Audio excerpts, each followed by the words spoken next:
A little bit late today. We had a 9:15 scheduled kickoff and then some technical difficulties, but we're here. It's 9:21 a.m. Eastern time as of recording, and we have what I hope is a great show for you today. The Dean is back, as always, Bill Kurelic, and the Grand Poobah, Mark Porter, returns from vacation and will regale us with stories of sun and fun. But I got to tell you about our first sponsor of today, and that is Huel. Drink it. It's good. It's a meal in a bottle, and it gets you going for the day. If you're constantly on the move or just tired of skipping meals, Huel has you covered. Their Black Edition ready to drink is a total game changer. Complete meal in one bottle. 35 grams of protein, 27 vitamins and minerals, high fiber, and low sugar. New customers get 15% off plus a free gift at Huel.com when you use my code Bucknuts. Don't miss out. Try it today. It's a perfectly balanced meal. It tastes great. It's affordable. We are loving the Black Edition here in the family. It's got a whopping 35 grams of protein, 27 vitamins and minerals, all in one handy bottle. So you want to go to Bucknuts at Huel.com. Huel.com. 15% off plus a free gift for new customers. These guys certainly aren't new customers. Bill Kurelic is here, the Dean, and the Grand Poobah. Mark Porter returns. Mark, how was your vacation? Tell us where you went. Are you rested, refreshed, relaxed? What's the good word from Porter headquarters? Boy, I detached like no other man has ever detached. I didn't even go near the Twitter machine or Bucknuts for a few days, which was really nice. Siesta Key is where it seems like all the Canfield people and Ohio State people there. Captain Kurtz is the Ohio State bar in town, and we saw Urban Meyer's house on the water, and there's always Jim Tressel sightings down there apparently, but very nice. Did some boys stuff with the kids. Did some fishing and some water sports and bike riding and golfing and the things you would do on a leisurely vacation that would make you question coming back to the real world. Ohioans definitely tend to travel in packs in the summer. If anyone here has ever been to Hilton Head and gone to listen to the guy at the Salty Dog Pier, that's basically should have an Ohio zip code. And as you see, Craig Bowman has been thrown out of Captain Kurtz multiple times. Last call with Craig is always an adventure. And you did send us a picture of Urban Meyer's house on the water. So shed no tears for the Herb. He is living well. Siesta Key, I've seen rated as one of the nicest beaches in Florida. We definitely have that on our list. So that is sweet. While you were out there sunning and funning and skiing and hanging out with Herb, Bill and I were at the mill making the donuts, if I can combine some cliches there.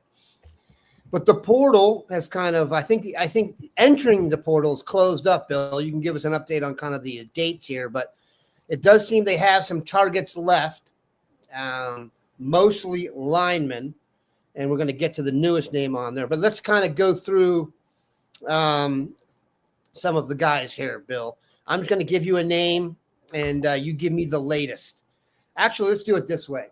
While Mark was gone, Ohio State, as they are wont to do, added an offensive lineman in from the transfer portal who prepped in Ohio, went elsewhere, and came back. And that is Justin Terry from West Virginia, Pickerington Central High School.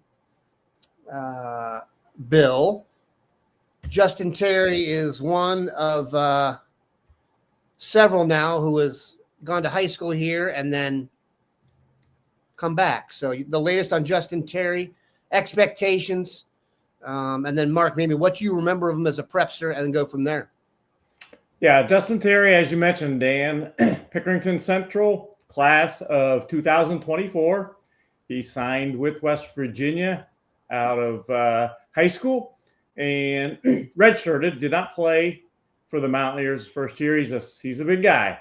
As we are seeing, they are bringing big guys in on the offensive line, 6 and recruiting very big people.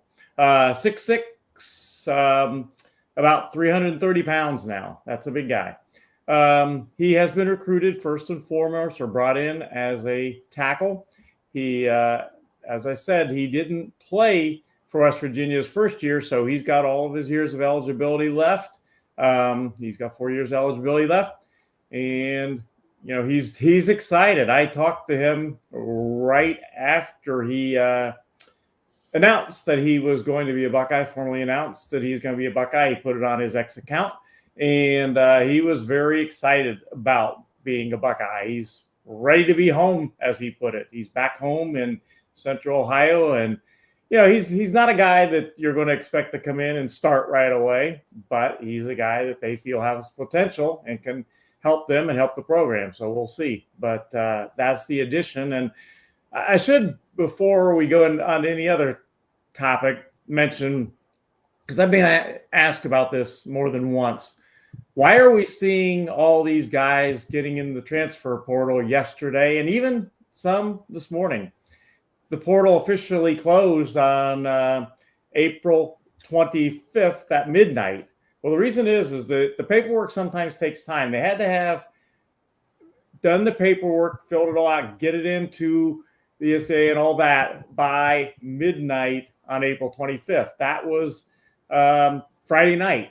So if they didn't officially get in as far as popping up in the portal on Friday night, they could have still entered the portal, which is what is happening. They entered the portal, got their paperwork in, and then they officially appeared in the portal on Monday. And that's why you're seeing these guys now enter the portal, even though technically it is closed. So that's kind of the background on that.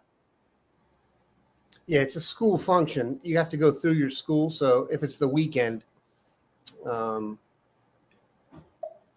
good chance the administrators were closer to Mark on the beach than they were to the computer at work. So Monday morning, get back after it. Mark, Justin Terry, I can tell you this, no other show will have this, and that is video of Justin Terry playing at Pick Central. Your thoughts?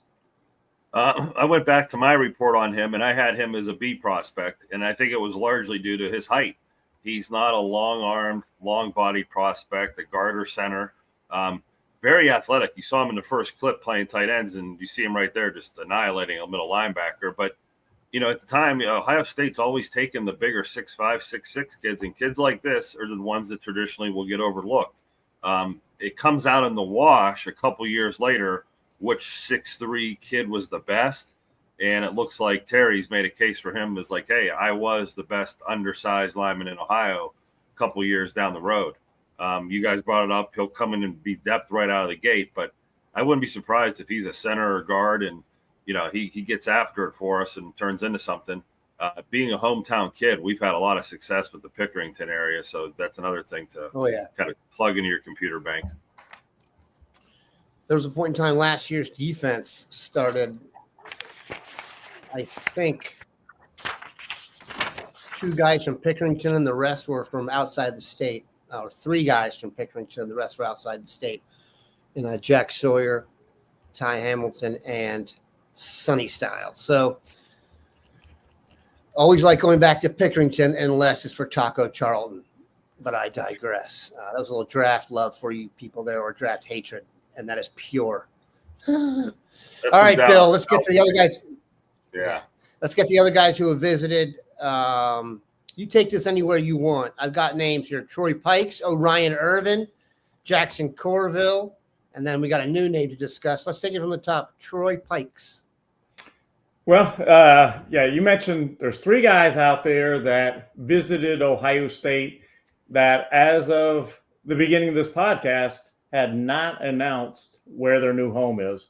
Troy Pikes, Georgia Southern defensive tackle, Orion Irving, Sam Houston State offensive tackle, and Jackson Corville, Ball State kicker. And in Jackson Corville's case, he is from Centerville, Ohio. Played for Coach Brent Ulrey there, and I've know Brent Ulrey. He's a longtime successful Ohio high school coach, and he talks glowingly of Jackson Corville. Jackson Corville, the person, and Jackson Corville, the kicker, both. He has a extremely, extremely high opinion of Jackson Corville. But we'll get to Troy Pikes first, as you mentioned. 6'4", 285 defensive lineman, visited Ohio State Friday, Saturday. Has not yet announced his decision. He has made visits to Ohio State as well as Georgia and Georgia Tech. And then he went to South Carolina. He left Ohio State on Saturday, went to South Carolina, visited there Sunday and Monday, and has basically told me that he thinks his new home, as of while on that visit, just finishing up his new home, would either be South Carolina or Ohio State. Now, with Ohio State, you've got to ask the question, there's always got to be a two-way fit. Does he fit in with what Ohio State wants, and does Ohio State fit in with what he wants? So we'll see what happens with him. We'll see if the fit is there for both schools. I don't know that it is yet because he hasn't made his decision yet. But South Carolina and Ohio State are the two schools that he has mentioned. With Orion Irving, he also visited Ohio State on Friday. And he had by the way, I should mention, Troy Pikes has told me that he would like to announce wherever he's headed either today or tomorrow, in all likelihood. Orion Irving said the same thing. He would like to announce where he is headed next, either today or tomorrow. He did have a very glowing report of his official visit to Ohio State. He said it was tremendous. Now, would they bring him along with Justin Terry? We'll see what happens. I don't think it's out of the question because they were interested in Jaden Ball, who ended up going with Minnesota. But as I mentioned, the fit has got to be there for both schools. And as we all know, NIL is important in this stuff. And, how bad do you want somebody? Well, Minnesota probably wanted Jaden Ball more than Ohio State did. And he went with them. Minnesota offered him a really good package, and they probably wanted him more than Ohio State did, and he signed with Minnesota, even though he is a Bloom Carroll guy. So you always have to ask, how bad does Ohio State want these guys? They've got a really good roster as is. They don't need to be bringing in guys just to be bringing in guys. The last one, as I talked about a little bit, Jackson Corville. He's been a very successful kicker at Ball State. He worked out for Ohio State during his visit, so that you can't do that on an official visit. They can come up and make a visit, and he worked out. And what I was told was that he felt that workout went really well with Ohio State and got good feedback. Now, we will see if Ohio State wants to bring him in. The thing is, he has 2 years of eligibility left plus a red shirt. And I think highly of Jaden Fielding. I think Jaden Fielding had a very good season, except for that one game late in November. But Jackson Corville, he could, if he wanted to be a Buckeye, come in and compete for the job. And if he didn't get the job, he could redshirt and then have 2 years after Jaden Fielding graduates. So the fit could be there. And I was told that Jackson Corville will likely announce where he is headed probably today, tomorrow, or Thursday. So we will see what happens there. We've got more to get to here, but I've got to give you our next sponsor, and that is Meadow Pure, a supplement. If you guys are working out and trying to get buff for the summer, or the warmth, or the beaches of Siesta Key, this is what you need to do. It has you feeling stronger in your workouts. You recover more quickly. And if you're trying to proactively preserve your health, mobility, and strength as you get older, and I am definitely getting older, this helps support your cellular health. Cellular health being the foundation of well-being and longevity. Meadow Pure recharges your cells, supporting any goals by helping all your systems work better. Research-backed innovation unlocks your fullest potential. You'll awaken the power, your strength, and resilience you already have. But the first and only supplement clinically proven to rejuvenate health at the cellular level. And we are offering a 10% off deal for Bucknutters on your first order of Meadow Pure. Go to timeline.com, TIMELINE.com /Bucknuts and use code Bucknuts. That's timeline.com/Bucknuts for a rejuvenation of your cells with a supplement. It is good stuff. All right, Bill. They always say the most popular guy in a pro town is the backup quarterback. The most popular guy at Ohio State is whatever defensive tackle has entered the transfer portal and weighs over 310 pounds. Ladies and gentlemen, enter Justin Kirkland, defensive tackle from Ohio State. We have a very scientific way. Oklahoma State. Excuse me, Oklahoma State. I jumped the gun there. Was that a Freudian slip? We'll find out days from now. But we have a very scientific way of determining Ohio State's interest here, Bill. Why don't you take it away and let me know what you think about Justin Kirkland? Well, he is a 6'3", 345-pound defensive tackle.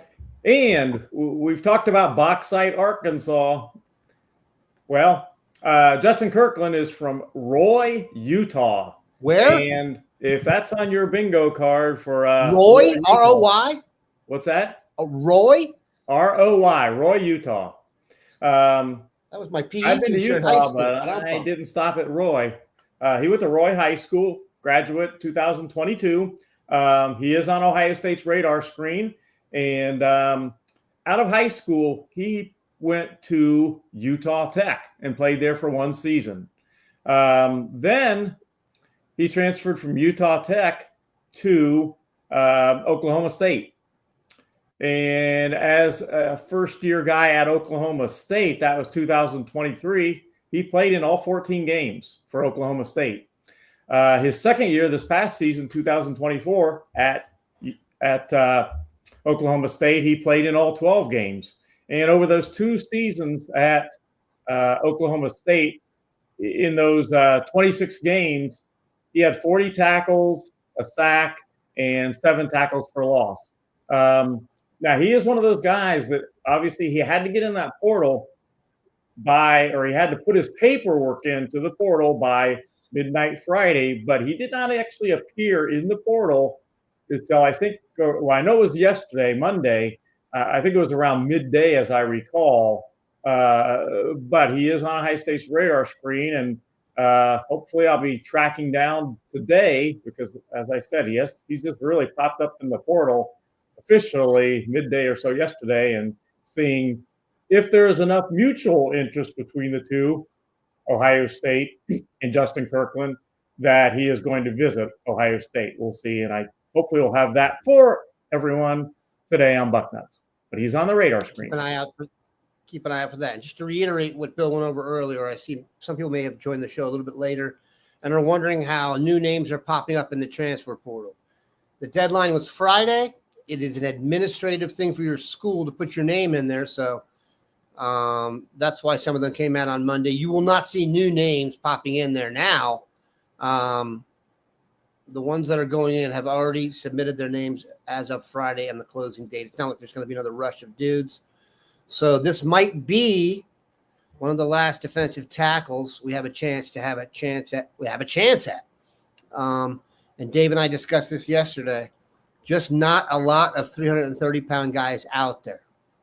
However, that brings us to our recruiting vibe of the day. We talked about the need to get defensive tackles in here who have girth that can stop the run. I said yesterday I want get me a 335-pound Samoan with no pass rush. I just want someone to stop the run.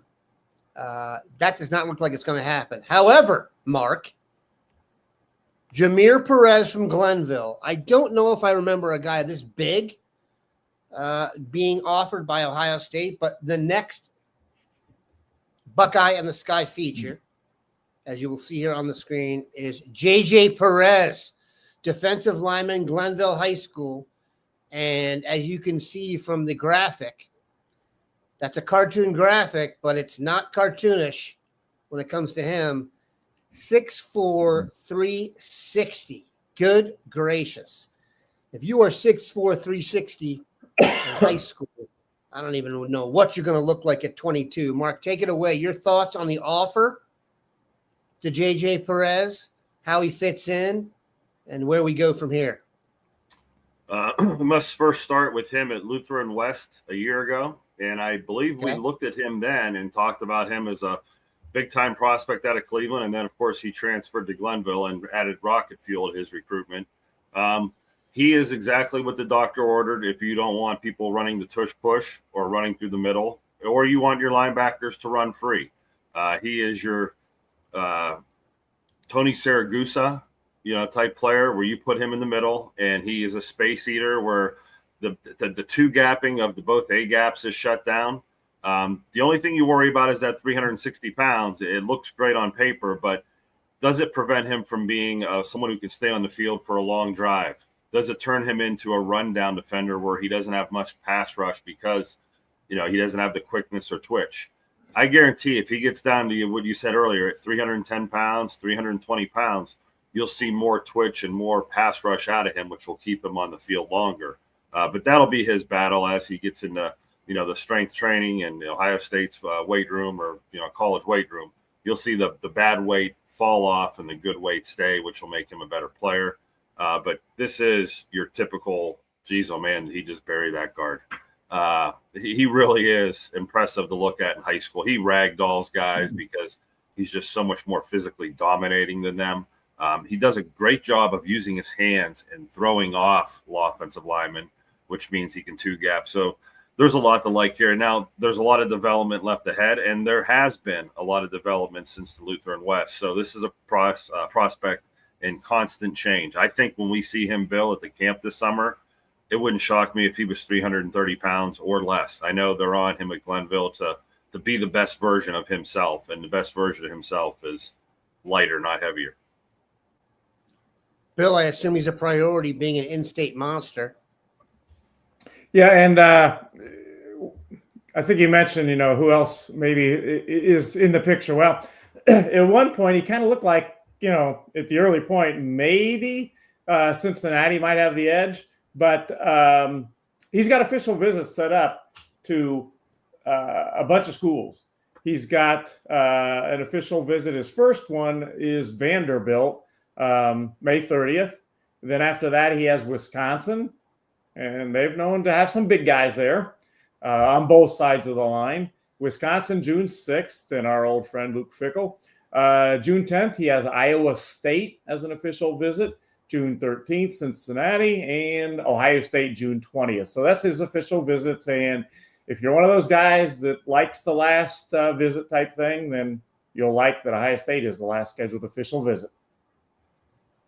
Far be it from me to jump ahead and make assumptions here, but a Glenville offered prospect with those schools, aside from Ohio State, on his list, I would be fitting a jersey. That's just me. I'm reading the tea leaves. Things have, I guess, could change in the new NIL world, but Vanderbilt and Wisconsin and Iowa State, those offers, while tremendous, don't match up to the tremendousity of Ohio State. So we'll see how that goes. All right, we are now going to go. I should mention too on Jameer. I have talked to him a number of times in recent weeks or whatever. I talked to him again, and once again he reiterated that he is at 360 right now. And as we looked at this last podcast, or maybe two podcasts ago, Dan, the one picture of him at Ohio State, he does not look like 360 pounds at all. He looks less than that, but I checked with him again just very last few days or whatever. He said, "Yep, I'm 360." I think Doug Shepard up here echoed what I thought. Glad I'm not buying groceries for him. Maybe he's an only child, hopefully. If not, good gracious. You have to get a second job. All right, let's there's a name that keeps coming up here, Bill. I wanted to get that. Darius Gray. Is that a good name you know? Obviously you do. Offensive lineman. You've been writing him. 79 Jedi Buck asked, Darius Gray seemed very interested in Ohio State. Bill, could you let us know who Darius Gray is and if he really is that interested? Oh, he's definitely interested. They the guy we talked about, the offensive lineman, interior offensive lineman, who happens to be the number one offensive lineman in the country, interior offensive lineman in the country in the 247 Sports rankings. Impressive last June at Ohio State's camp. He was the guy that he wanted and he relished the opportunity, and the coaches wanted to see him go against Jakeem Stewart. And yeah, he at times it was not easy for Darius Gray, as it isn't easy for anybody against Jakeem Stewart. But Darius Gray just wanted to keep coming back for more, and he by the end of that camp, he was winning his reps against Jakeem Stewart. Darius Gray is an outstanding. He's a great interior offensive lineman. He's the guy we talked about, had all the official visits set up, and he had a bunch of them set up and was just trying to figure a way to squeeze Ohio State in there. He had 6 official visits set up, but he wanted to get Ohio State in there, and he squeezed it in and worked it out that he'll make an official visit to Ohio State on June 11th. He has Auburn the day before. He's got Ohio State June 11th, and he's got LSU June 13th. And that doesn't even count as the other official visits: South Carolina, Penn State, Tennessee, and Clemson. So he's got a whole bunch of visits. He's going to have a very busy month of June for sure. Yeah, that's an interesting list. It's a good list. But I think Ohio State could obviously come through there. All right, last ad, cornbread hemp. Look, and Dave and I tell you guys this all the time. There's a reason cornbread hemp, keeps advertising with Bucknuts, and that's because you keep buying it. America's first legal happy hour. This is some good stuff. Word is people are now enjoying a gummy for a healthy happy hour over an alcoholic beverage these days. So who knew? Who knew, Bill? But if you're looking for a healthier way to enjoy a carefree moment, time to give cornbread hemp a try. The first ever, like I said, USDA organic THC gummy that's 100% legal. I'm going to guarantee you there were some parents in Siesta Key on gummies that didn't even tell Mark, and we're trying to get through the week there. That's not for public consumption, but that is a very solid bet. I know you Ohioans, or us Ohioans on trips, can be the life of the party. And as a special offer for the other life of the party, Bucknuts Morning 5 listeners, you can get 30% off your first order. Just visit cornbreadhemp.com, cornbreadhemp.com/Bucknuts, and use promo code Bucknuts at checkout. You get 30% off your first order. Cheers to a happier, healthy hour. Again, cornbreadhemp.com/Bucknuts. All right, both you guys, Bill, I want to get your thoughts on this. You were at an Under Armour camp recently. Just the names I wrote down from that camp: Jameer Brown, Sincere Johnson, D'Angelo White, Sam Greer, CJ Santa, multiple Buckeyes in there. What did you think of them at the camp? And then, Mark, what have you heard about the camp? Who looked good? Who's turning heads? These are guys heading into their senior year. So you are seeing several of them at least. I think Jameer Brown's going to be a junior, Bill, if I'm out of turn there. Right. Maybe the most well-known of the group, but still a year to go. And by the way, committed to Ohio State. But Sincere Johnson, D'Angelo White, and commitment guy Sam Greer and CJ Santa. Just your thoughts on what you saw up there, and then the latest, any intrigue that came out of it. Mark, your thoughts? Well, let's start with the guy you talked about last night. I was once again very impressed with Jameer Brown. He is the real deal. He is the number one wide receiver in the country, class of 2027. And from what I saw on Sunday at that camp, he's got a great chance to hold on to that number one receiver in the country ranking. Fast. Height, weight. I think we all know he's a track star. What I'd like to know is, seeing him in person, how tall is he? What body type is he? And maybe a comparison to an Ohio State receiver. Well, as far as his size, you always kind of, as you said, what did he look like really? His listed size is 5'11", 170. And I would say that's a legit, I think he's every bit of 5'11". He might be a tiny bit taller just standing next to him in person. I think he's at least 5'11". But I think he's put on a little weight. The 170 that he's listed at now is, I think he looks solider than that, more solid than that to me right now. I'd say he may be 6 foot and 180, 185 in that area right now. He looks more solid than 170, I'll say. Yeah, he's fast. He caught the ball really well. A long time ago, there was maybe a little question of how well he catches the ball. He caught it really well on Sunday, I'll tell you that. Put on a great performance and got a Under Armour Future 50 invite and looked really good.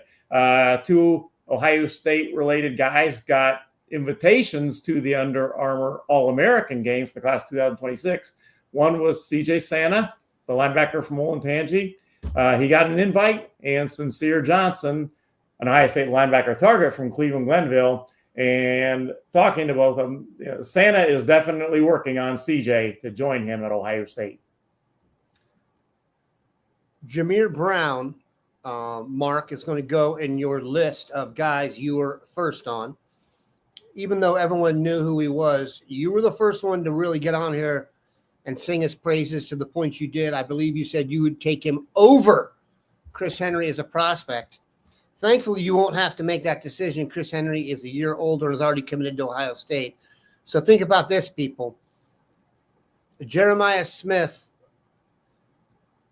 he won't be able to play with Jameer Brown. But put it this way. The pipeline of receivers at Ohio State, which was only strengthened over the weekend with Emeka Egbuka going 19th in the draft. Go look at your projections for next year. There are 2 Buckeyes featured prominently in mock drafts. One towards the very, very top, Caleb Downs, who I think is widely assumed as the best football player, the best draftable football player next year. Maybe the best football player can't be drafted, and I've already discussed him, and he may line up across from Downs. But Carnell Tate is mentioned as a possible first-rounder next year to keep the pipeline flowing. Jameer Brown will be part of that pipeline at some point, Mark. Your comments on what you've heard about him and his growth, and then any of the other guys, anything you've heard about Sincere, D'Angelo, Sam, or CJ? Well, start with Jameer Brown. Sometimes being a football scout is, certain parts hard work and certain parts lucky, being in the right place, the right time. It was a year and a half ago, I think I was at a Wayne game and one of the receivers were injured. The big tight end got injured that game, and number 23 comes on the field and he takes a kickoff back and he, scores on a touchdown pass, and he's not even on the roster because he was a freshman that was playing his first game, and his name was Jameer Brown. Seeing him his sophomore year and watching him at camps, Bill alluded to the hands. I think any freshman, and I think that's where that came from, catching balls from the older kids, and the balls are coming in with a lot more pepper than a 8th grade quarterback all of a sudden. In a limited sample size, there may have been a workout where he didn't catch everything as cleanly, but that is certainly a freshman behavior that is in the past. So I wouldn't, really worry about that. I think we're beyond that. But that's one of the things that happens when you see kids so young is you'll find a couple little kinks in their game, but there is no other kink. His speed, and the way I want to say this is everybody who registers on Scouting Ohio runs 4.5. Every kid in high school they do. runs 4.5. Sure. It's just something that everyone thinks and believes. When you see the real 4.4 or 4.5 show up on a high school field, it stands out. And trust me when I said, I know when I came back after seeing him this year, I said the turf balls that come up, those black turf balls that come up from your feet, those come up different from someone who runs that fast. So when he took off on a slant route, and the way he was digging into the black balls on the turf was different. I think you've said it. He may have Olympic speed almost in a couple of his times in the hundreds. Mark, like you say, if you run a legit 4.40, like a legit one, you can run the 4x1. Maybe not in the Olympics, but you can run in the trials. So there are a lot of signs that early on he was the man, and he's going to live up to that billing. And I, of course, made a boisterous claim. I just thought he was a little faster than Chris Henry. I know Chris Henry's the bigger. They're different styles, but I think this style of receiver, this Garrett Wilson, Chris Olave build, Emeka Egbuka type, he's pretty close to 6 foot there. that's a pretty popular build, and he'll be 190 pounds by the time he's in college. He'll have that thickness and that girth to his lower body, but the speed is what you're really buying, and it's the real thing. So, man crush on Jameer Brown.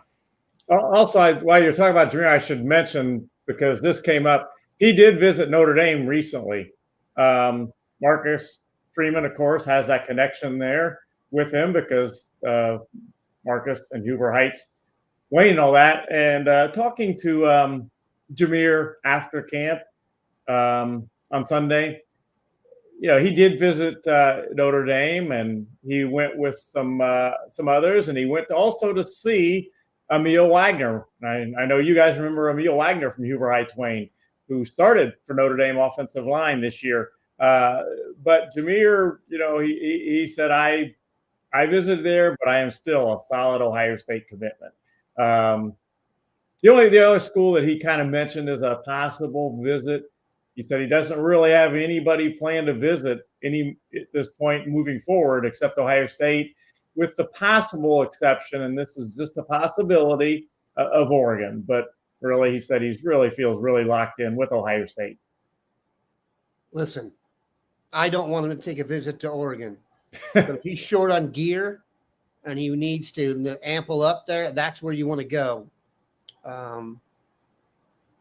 That's interesting. And keep in mind, Chris Henry and Jameer Brown on the field together on either sides of the field. That's just, it's ridiculous. When you really sit and go over what's gone on at Ohio State at wide receiver over the last few years, we are literally talking about one of the greatest talent flows and jobs that anyone has ever done in Brian Hartline. And I know we give him a lot of credit here, and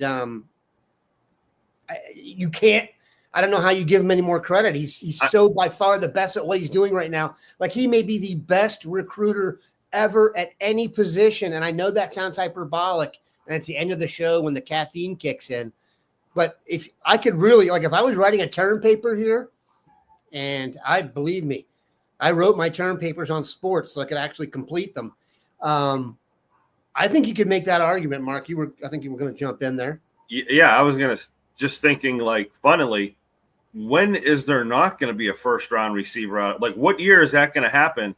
And do you want to be the group of receivers that lets him down and is like a second-round pick or something? Because even if it's not a first-rounder, it's second round. But you're right. You could write a thesis and make an argument that has any other coach put a first-rounder in the NFL for this many consecutive years, and he's still in the meat of his schedule. It's not like the drop-off is coming or he just got the last. He might have the best one still on the roster who's going to raise the puppies of all the other first-rounders that are coming behind him that have Olympic speed and freakish size. And they all have traits that the first round of the NFL draft desires. So I can't be profusely in support of your thesis enough.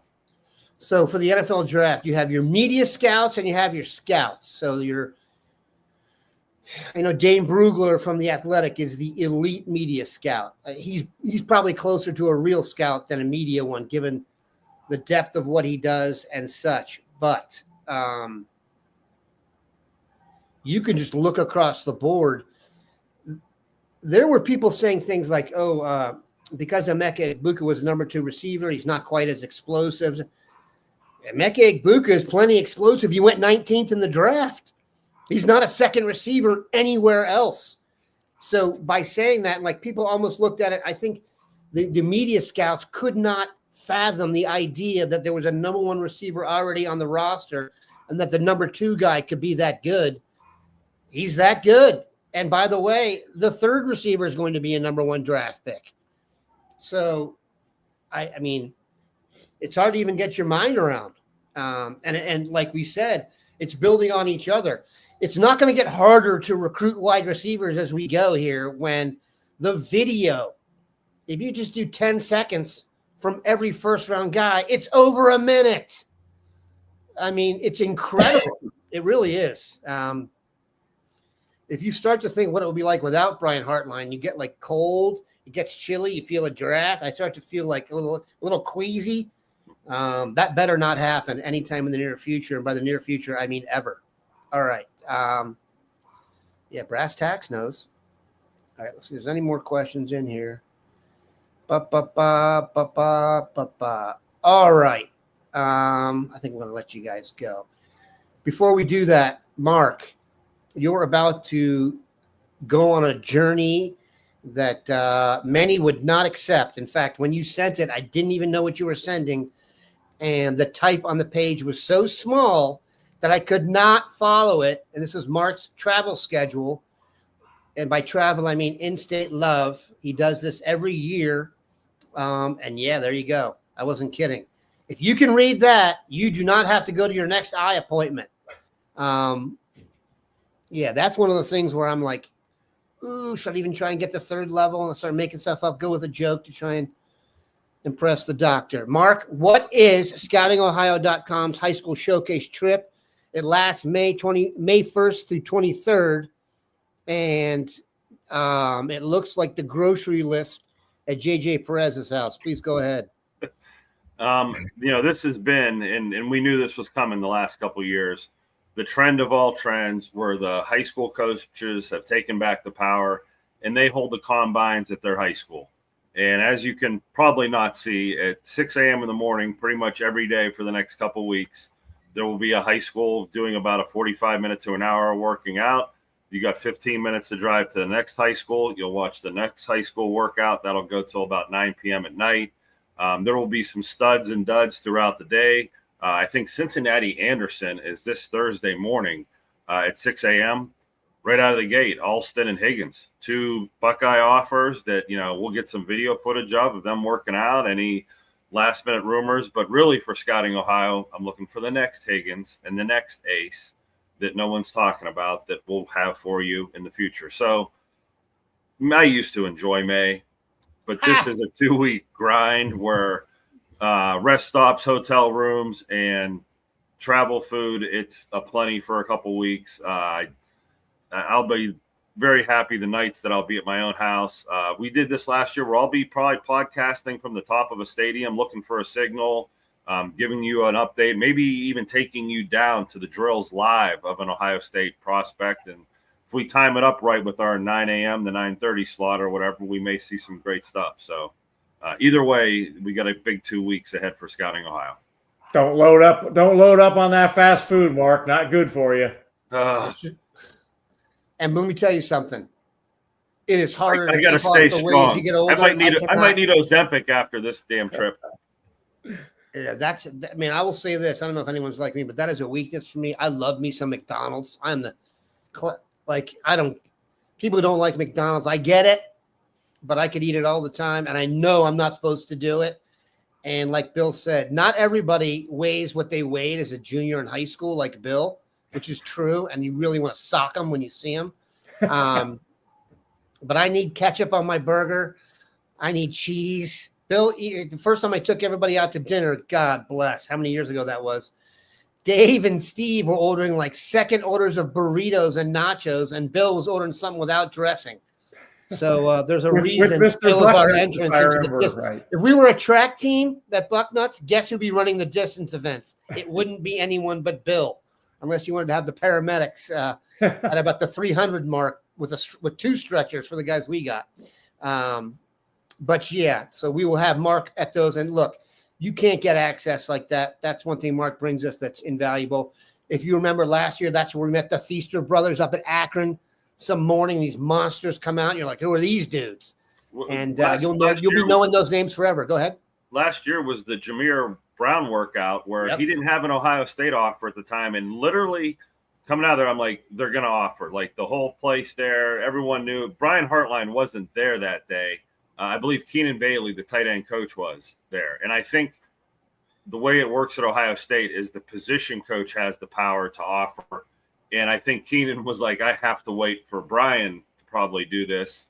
But you could see as a freshman that was going to happen. So that's the type of inside information you're going to hopefully glean from this year's road trip to make it all worthwhile for me. Because if I stay that long out on the road, I want to be able to produce something of value. And stuff like that is what we will get you. The beauty of this state is, and really one of the key reasons Ohio State is what it is Ohio is the gift that keeps on giving in the Big Ten. The difference between Ohio and the other states, Good Lord, we got California involved now, so I don't know if I can say that. But at least to this point, it has been the differentiator. All right, Bill. We will keep it locked here into Bucknuts to follow you all day. Troy Pikes could be committing today. Orion Urban could be committing today. We're going to have an update on Justin Kirkland. It is just fodder for those who love it. We appreciate you guys stopping by. Have a good one, Nutters.